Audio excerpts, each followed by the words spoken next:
Anything else, is she? Okay. All right.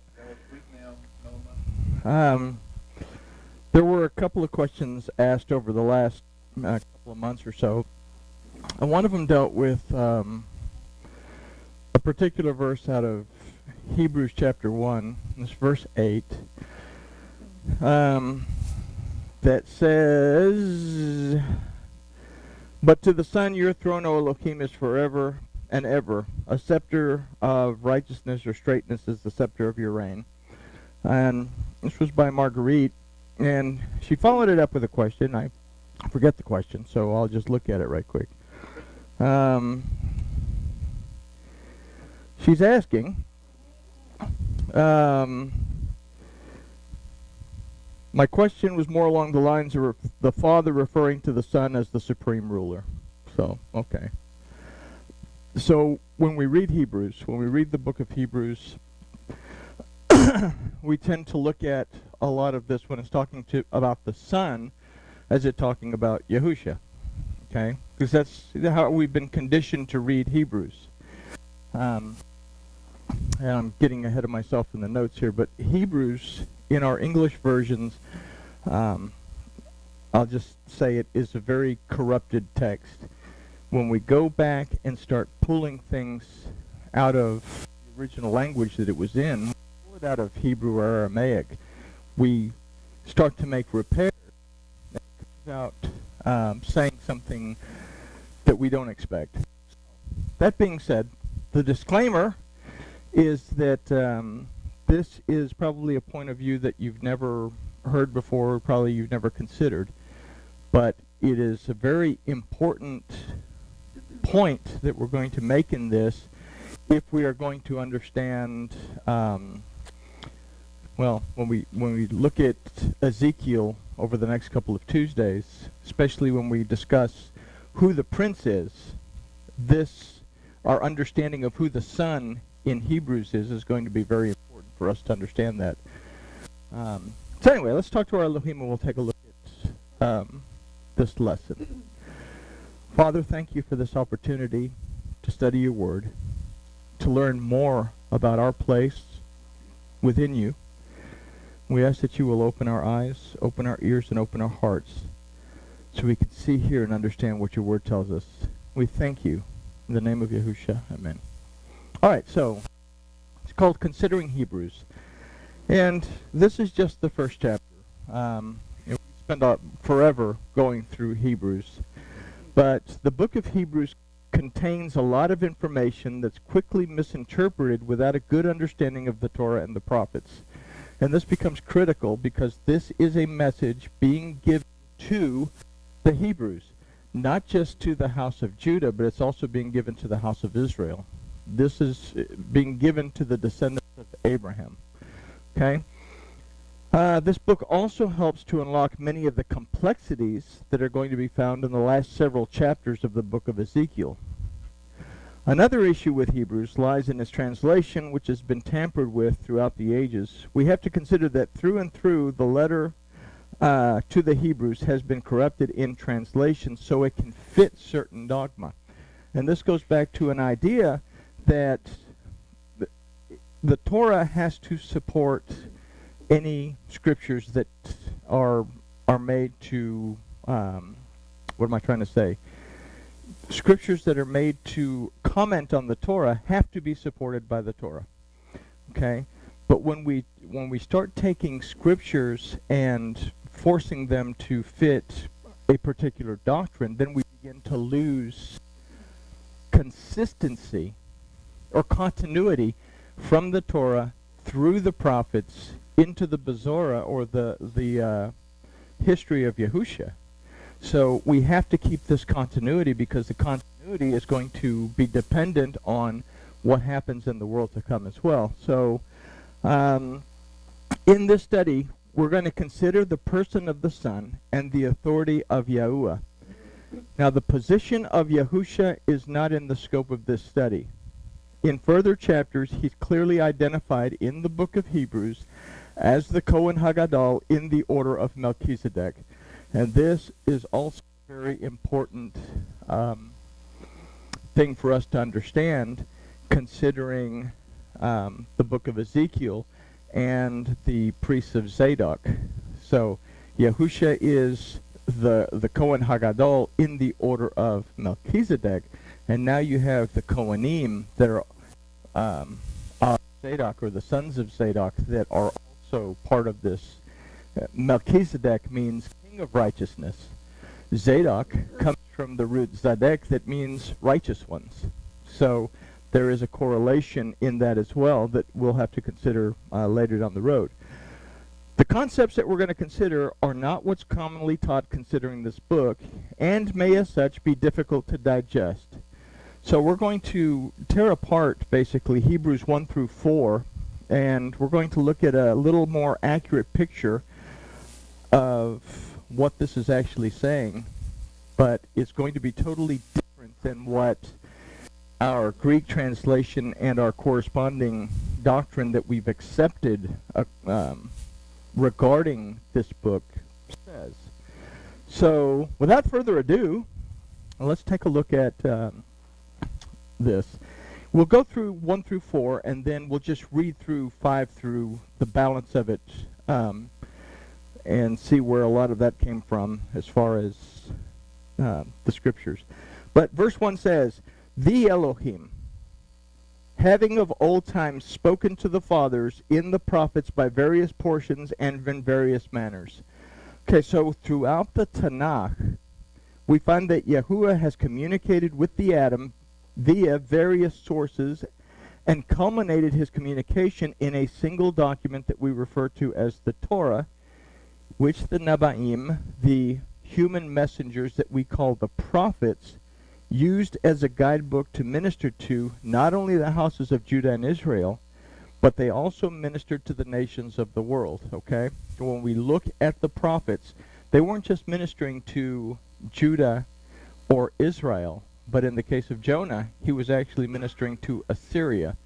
And we have other things where kings of various other lands are being spoken to throughout the Treasar, the 12 prophets. Considering this, we can understand why we must be familiar with the Torah and the prophets before we can begin to interpret the books of the Bezorah. The Bezorah, again, is just the Hebrew word for the good news, the gospel, or the various letters and epistles of the Brit Hadashah. So, now we come into the first verse, which may open a can of worms. It may not open a can of worms. Yeah, everybody may say, aha, that makes sense, but we'll find out. "Has at the end of these days spoken to us in his Son, whom he appointed heir of all things, through whom also he made the worlds." Okay. Our understanding as it is, well, okay, this is Yahusha.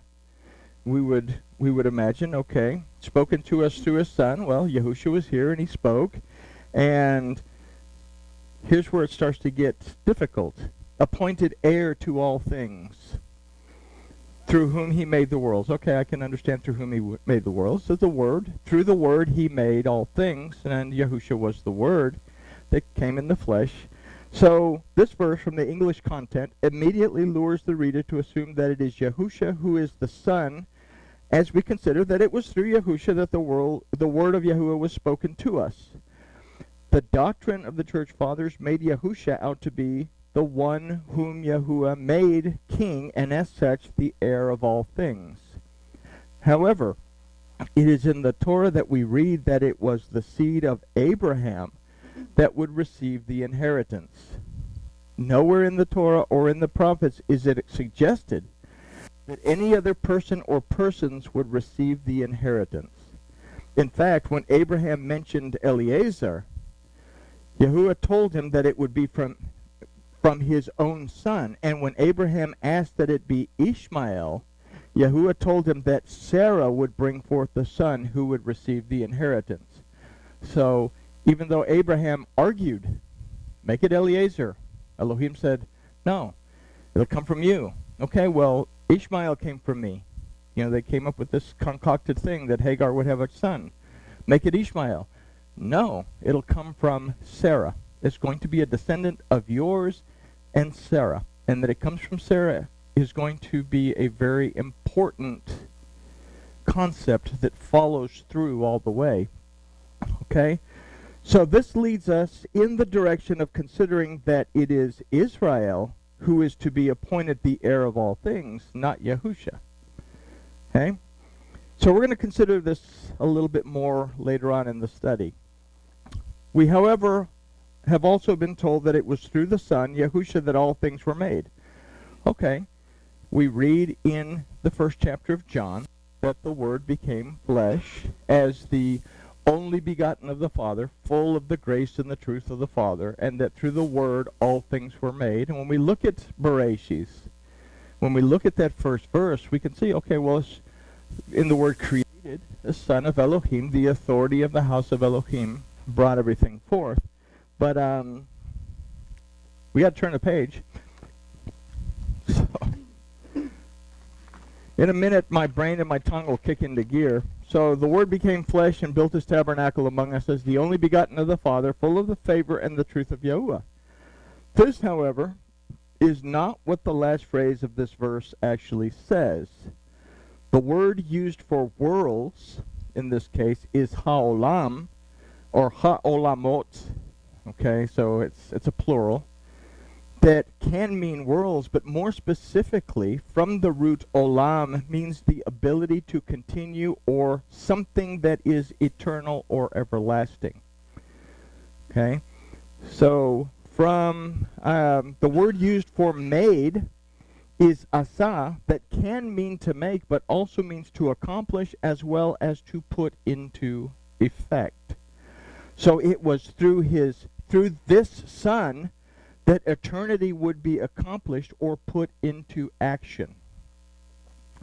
The he in the last phrase of that verse is not the Son. It is Yahuwah, who through Israel, who according to the Torah is the heir to the inheritance promised to Abraham, would put into effect his plan for eternity. Okay? When we read the Torah, Israel is the one that gets the ball rolling. They are released from Mitzarim. The feasts and festivals begin. The Torah is given. Things start to roll, to start putting things in place for the world to come to be able to happen. So Israel is the firstborn son of Yahuwah. And we consider this in Shemot, or in Exodus 4:22, that says, and this is Elohim speaking to Moses, says, "And you shall say to Pharaoh, thus says Yahuwah, Israel is my son, my firstborn." So Israel's release from Egypt and the giving to them of the Torah and the feasts and festivals would begin the journey to the promised land. It would begin the actions that would lead to eternity in the world to come. A means of restoration has to be established. Okay? There has to be a foundation built before the tabernacle can actually be placed on top of it. So now we're starting to build the foundation for the Word to come and become the tabernacle. So, verse 3, who being the splendor of his esteem and the very image of his substance, and upholding all the things by the word of his power, when he had made purification of sins, sat down on the right hand of the majesty on high. So again, we look at this verse, and what we've been conditioned to understand or conditioned to believe leads us to the image of Yahusha. But also again, we have to turn to the Torah for clarity in order for us to understand. So we go back to something that is spoken to the children of Israel right as they leave Egypt. And Moses, and this is in Shemot 19:3-6. And Moses went up to Elohim, and Yahuwah called him out of the mountain, saying, "This shall you say to the house of Yaakov, or to Jacob, and tell the children of Israel." Okay? "You have seen what I did to the Egyptians, how I bore you on eagle's wings and brought you to myself. Now therefore you shall shema, you shall perceive, discern, and understand my voice. Indeed, and shamar," very important, "you will guard, preserve, treasure, and observe my covenant." Then you shall be my own treasure from among all the peoples, for all the earth is mine. Another very important little phrase here. And you shall be to me a kingdom of Kohanim, and a set-apart nation. These are the words which you shall speak. This is daber. It doesn't use amar. It uses daber to the children of Israel. So let's take a moment to compare some of the facets from these verses to verse 3 from Hebrews.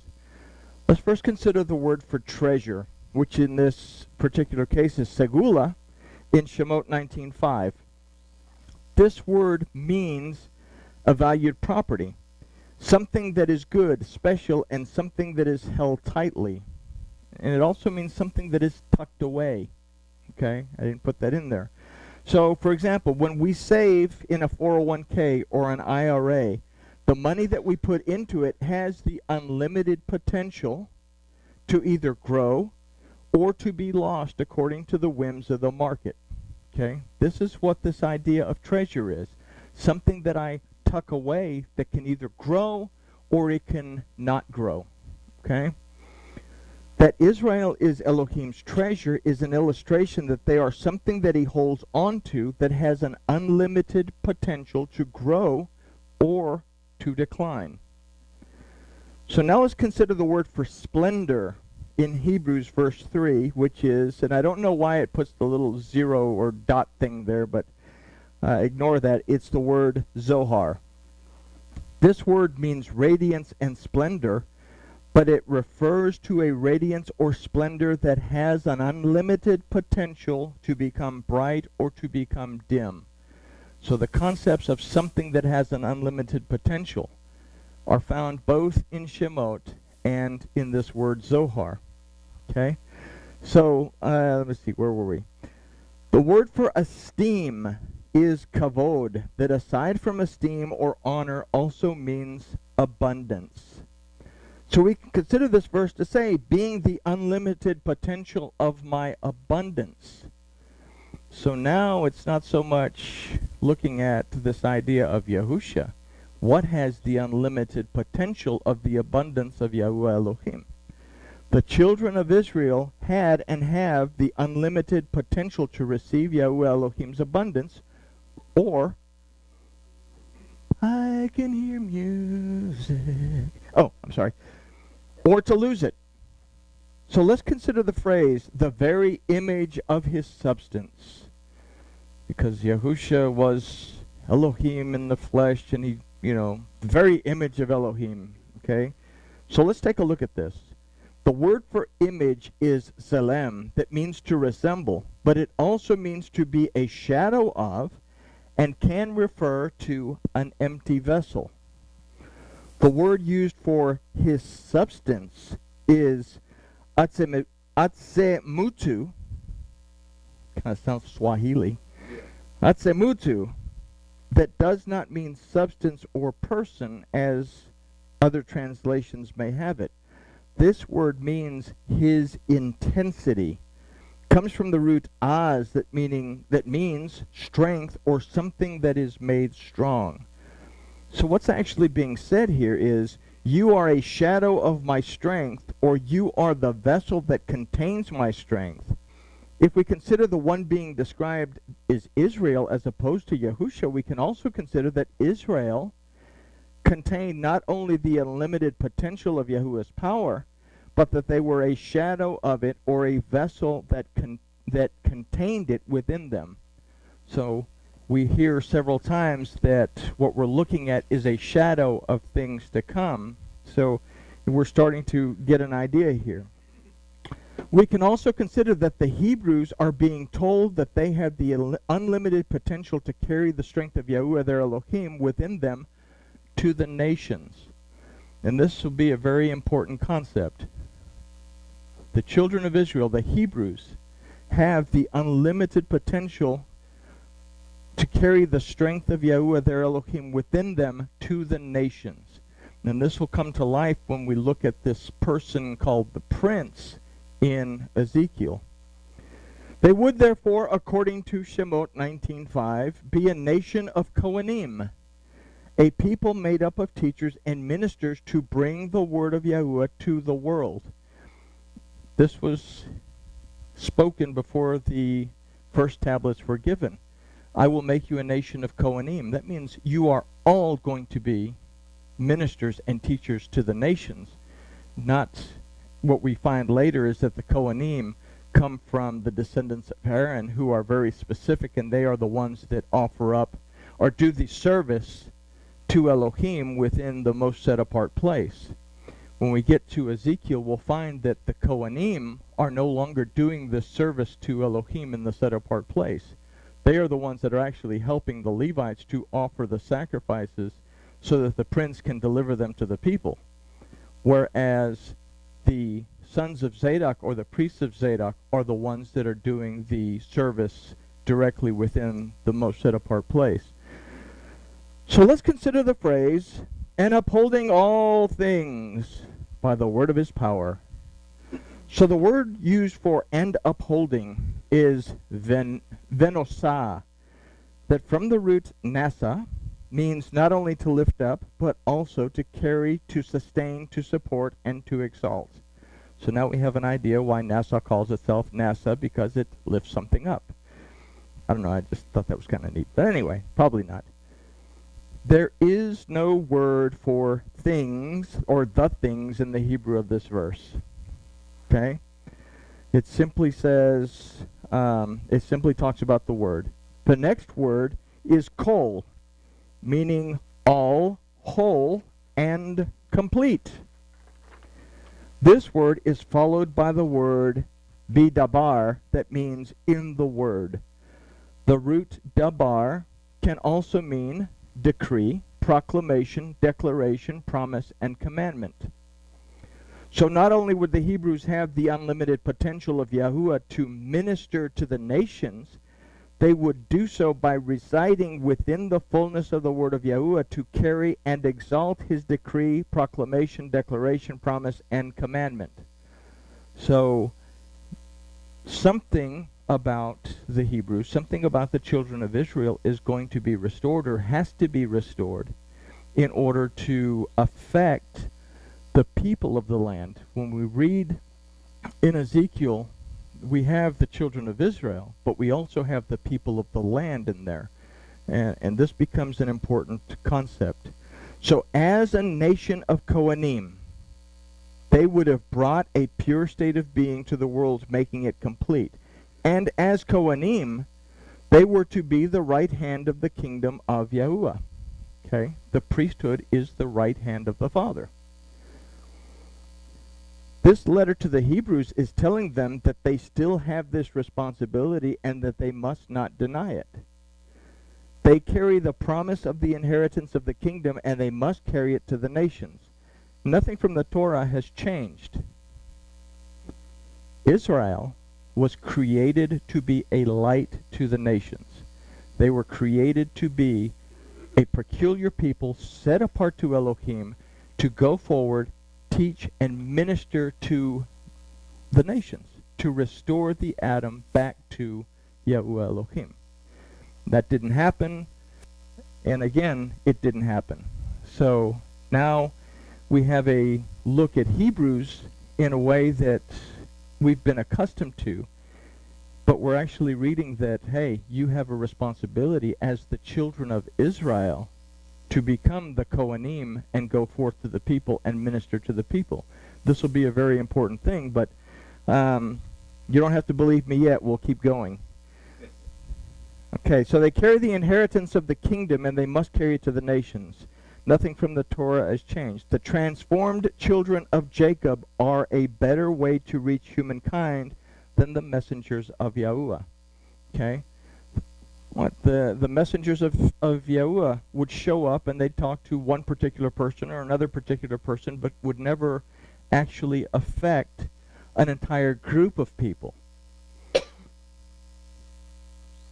These people, as Kohanim, can affect an entire culture of people, can affect a whole spread of people. So this is not talking about affecting one person in a one-on-one thing. I'm creating a nation of ministers, teachers, to carry my Torah, my instructions, to the entire world and to teach them that I am Yahuwah Elohim and how to return back to me, basically. And this is reflected in verse 4.